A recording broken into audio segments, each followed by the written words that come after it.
everyone, this is your tutor from ETC Biotechnology Education YouTube channel. Today I am going to discuss the part number 3 of Unit 1 of Bioinformatics 1 KBT 503. So I hope you have watched the videos which I have uploaded on the introduction of the bioinformatics and its need, emergence, and also the impact of the bioinformatics. So today my topic is databases in the bioinformatics. So start the topic.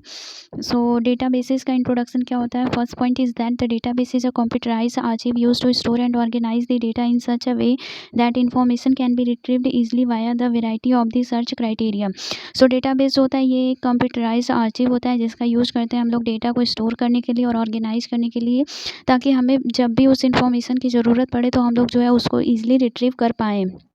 फिर databases जो होते हैं, databases are composed of the computer hardware and software for the data method. जो databases होते हैं इनके पास क्या होता है, कंप्यूटर हार्डवेयर एंड सॉफ्टवेयर होता है डेटा मेथड के लिए। The chief objective of the development of the database is to organise the data in such a way in a set of the structured involve to enable easy retrieval of the information. जो chief objective है database का development होना is that कि हम लोग data को एक structured way में ऑर्गेनाइज कर पाएँ ताकि उसका रिट्रीवल जो है ईजिली हो सके। Each record is called entry. हर एक रिकॉर्ड को हम लोग एंट्री करते हैं और किसी भी इन्फॉर्मेशन को रिट्रीव करने के लिए डेटाबेस से यूज़र को जो है एक पर्टिकुलर पीस ऑफ इन्फॉर्मेशन देनी पड़ती है जिसको हम लोग वैल्यू कहते हैं। जैसे हम लोग कोई भी रिकॉर्ड जो रहता है डेटाबेस के अंदर उसको एंट्री कहते हैं। एंड किसी भी डेटा को अगर हमें रिट्रीव करना है डेटाबेस से तो हमें उसके बारे में कुछ इन्फॉर्मेशन देनी पड़ेगी, उसको हम लोग वैल्यू कहते हैं। जैसे if you are searching for the hexokinase enzymes तो then you need to enter something about the hexokinase और the name of the hexokinase in order to get the data related to the hexokinase from the database.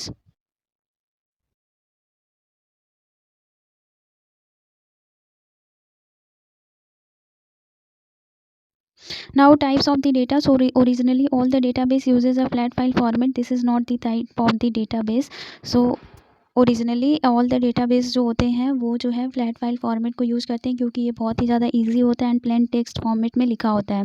फिर इसके बाद है हमारा delimiter. इसमें हम लोग जो है कुछ बेसिक टर्म्स को पढ़ रहे हैं जो कि इंपॉर्टेंट है डेटाबेस में।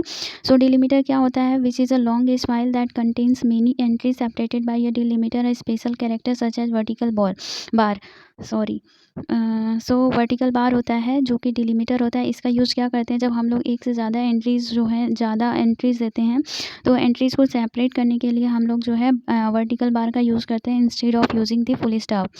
फिर उसके फुल स्टॉप को यूज़ करने के बजाय हम लोग डिलीमीटर का यूज़ करते हैं ताकि हमें जो है हर एक एंट्रीज़ के बीच में सेपरेशन कर सकें। फिर उसके बाद this is manageable for a small database but as database size increases और database become more complex this database style is inefficient. So ये जो है स्मॉल डेटाबेस के लिए मैनेजेबल होता है, लेकिन अगर डेटाबेस की साइज़ जो है कॉम्प्लेक्स या फिर बड़ी हो रही है तो ये डेटाबेस स्टाइल जो होती है इनएफिशिएंट होती है।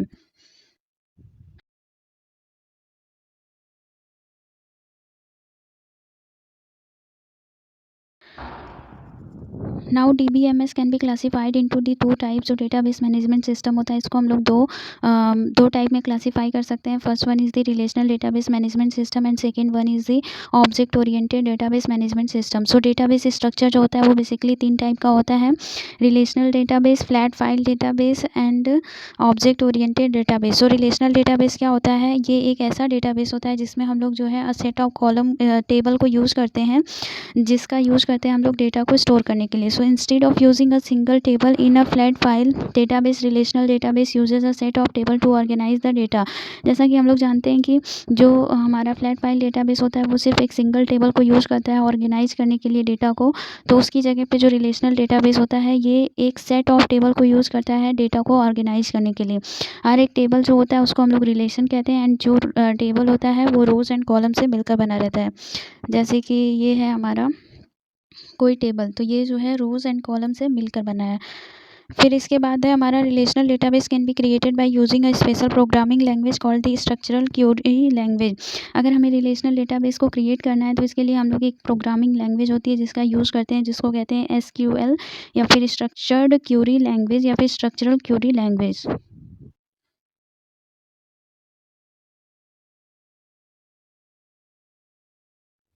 जो सेकेंड डेटाबेस स्ट्रक्चर है वो फ्लैट फाइल डेटाबेस स्ट्रक्चर है। ये क्या होती है? A flat file database is a database stored in a file called a flat file. Records follows a uniform format and there are no structure for indexing और recognizing the relationship between the record. ये जो होता है एक flat file database जो होता है एक डेटाबेस होता है जो कि स्टोर्ड होता है एक फाइल में, जिसको हम लोग फ्लैट फाइल कहते हैं। जो रिकॉर्ड होते हैं वो यूनिफॉर्म फॉर्मेट में होते हैं एंड यहाँ पे कोई भी स्ट्रक्चर नहीं प्रेजेंट होता है जो कि इंडेक्सिंग और रिकॉग्नाइजिंग का काम करे। यहाँ पे इंडेक्सिंग का भी कोई स्ट्रक्चर नहीं होता है एंड ऐसा भी कोई स्ट्रक्चर नहीं होता है जो कि रिकॉर्ड्स के बीच में रिलेशनशिप को रिकॉग्नाइज कर पाए। जो फाइल होती है वो सिंपल होती है and file can be a text plain text file और अ बाइनरी फाइल। जो फाइल होती है ये एक प्लेन टेक्स्ट फाइल हो सकती है या फिर बाइनरी फाइल हो सकती है। So let's see the example of the flat file database. So basically ये जो होती है बाइनरी फाइल होती है या फिर फ्लैट फाइल डेटाबेस स्ट्रक्चर होता है। तो इसमें जैसे ये हमारा रनर हो गया, रेस हो गया, एज हो गया एंड टाइम हो गया, तो इसमें जस्ट जो है नेम लिखा हुआ है। सो ये फ्लैट फाइल डेटाबेस का एग्जाम्पल है। Now third one is the object oriented database.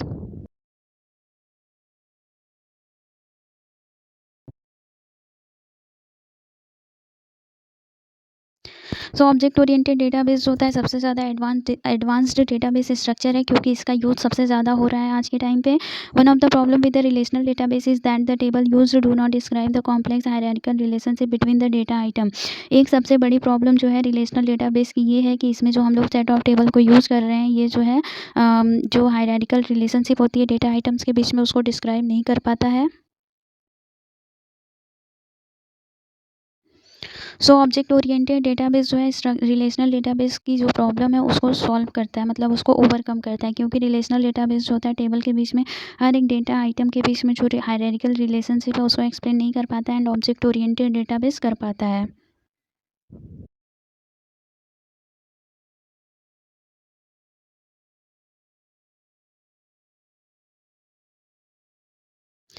To overcome the problem, object oriented database have been developed that stores the data as the object। इस problem को overcome करने के लिए object oriented database को बनाया गया था जो कि स्टोर करता है डेटा को एज ऑब्जेक्ट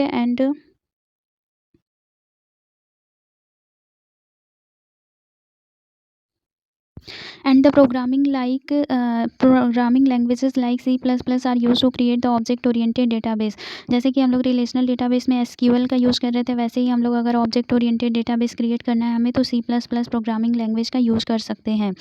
फिर इसके बाद है हमारा biological database. Currently biological database uses all the three types of the database structure. जो आज के टाइम पे जो बायोलॉजिकल डेटाबेस हैं ये तीनों टाइप के डेटाबेस स्ट्रक्चर का यूज़ करती हैं, जैसे कि flat file, relational base and object oriented database. Despite the obvious the drawbacks of choosing the flat file in the database management, many biological database still use this format। जो flat file database होता है इसके बहुत सारे disadvantages होते हैं, तो इसके बावजूद भी बहुत सारी बायोलॉजिकल डेटाबेस जो होती हैं इसी फॉर्मेट को यूज़ करती हैं।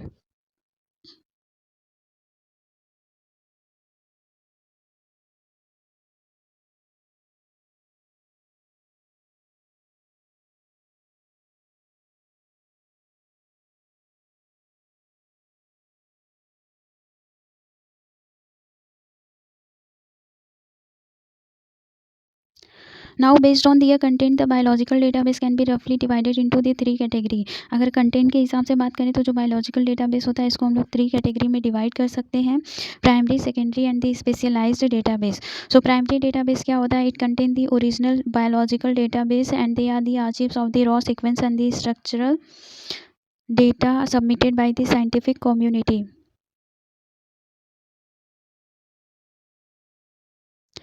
सो बेसिकली प्राइमरी डेटाबेस वो होते हैं जिनमें जो है ओरिजिनल बायोलॉजिकल डेटाबेस होते हैं एंड ये जो है रॉ सीक्वेंस और स्ट्रक्चरल डेटा को कंटेन किए रहते हैं, जो कि साइंटिफिक कम्युनिटी के द्वारा डायरेक्टली सबमिट होता है। इसका एग्जांपल है gene bank, protein data bank and the PIR। अगर प्राइमरी डेटाबेस में बात करें न्यूक्लियोटाइड में तो हमारा gene bank, DDBJ and EMBL आएगा and in case of protein PIR and PDB आएगा। फिर सेकेंडरी डेटाबेस क्या होता है? They contain the computationally processed and manually curated informatics based on the original information from the primary database. So इनमें क्या होता है? कंप्यूटेशनली प्रोसेस्ड और मैनुअली क्यूरेटेड इन्फॉर्मेशन होती है जो कि प्राइमरी डेटाबेस के बेसिस पे ही होती है। इसके एग्जांपल में स्विस प्रोट आ सकता है, यूनिप्रोट आ सकता है। So these are the examples of the secondary database. Now specialized database. So specialized database are those that belongs to a particular research interest. So specialized database जो होती है ये किसी पर्टिकुलर रिसर्च इंटरेस्ट के basis पे होती है, जैसे HIV sequence database, FlyBase. So these are the particular interest database. जैसे कि HIV सीक्वेंस डेटाबेस है तो ये जो है HIV के ऊपर ही होगा, इसमें HIV से रिलेटेड सारी इन्फॉर्मेशन प्रेजेंट होगी।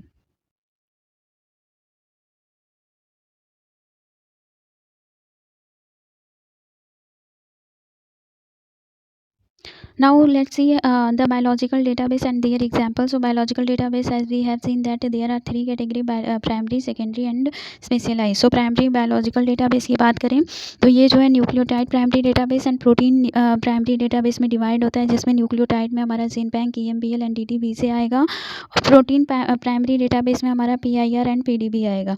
और सेकेंडरी बायोलॉजिकल डेटाबेस की बात करें तो न्यूक्लियोटाइड सेकेंडरी डेटाबेस में हमारा रेफ सीक्वेंस आएगा, ओमिम आएगा and database express sequence tag. OMIM का फुल फॉर्म क्या होता है? Online Mendelian inheritance in man होता है।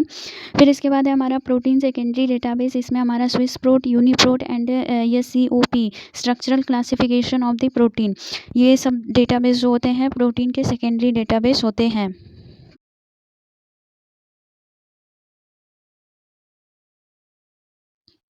नाउ स्पेशलाइज्ड डेटाबेस का एग्जांपल होगा HIV sequence database, fly base, worm base and also there is another example called the MITOMAP. MITOMAP is also an example of the specialized database.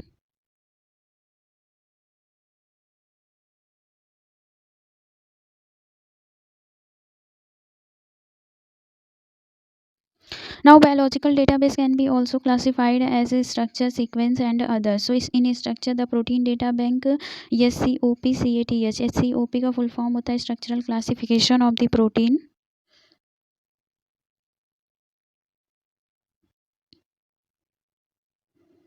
Classification of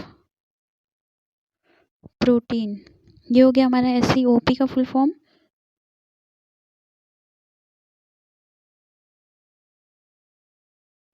और CATH का होता है class architecture, topology and homology. Class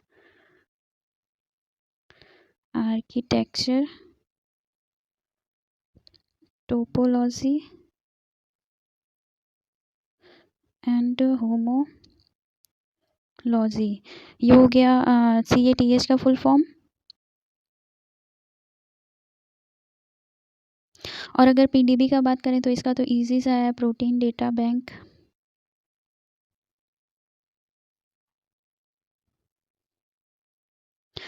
and अगर हम लोग sequence wise देखें तो sequence wise में हम लोग देख सकते हैं न्यूक्लियोटाइड के टर्म में एंड प्रोटीन के टर्म में. सो न्यूक्लियोटाइड में सीक्वेंस के बेसिस पे जीनबैंक, DDBJ एंड EMBL आता है. DDBJ का फुल फॉर्म होता है DNA data bank of DNA data bank of Japan. और अगर बात करें EMBL का तो EMBL का होता है European molecular biology laboratory. So this is the full form of the DDBJ and EMBL. So EMBL का बेसिकली होता है European molecular biology laboratory. Now if we are talking about the protein sequence databases, so इसमें आएगा हमारा Swiss Prot, PIR. PIR का full फॉर्म होता है protein information resource, protein information resource. और हमारा TREMBL है, इसका मतलब होता है ट्रांसलेटेड EMBL. PFAM मतलब कि protein family and Prosite. So these are the sequence protein database and in the other RELIBase and the REBASE com. So I hope everything will be clear to you. Thank you so much for watching.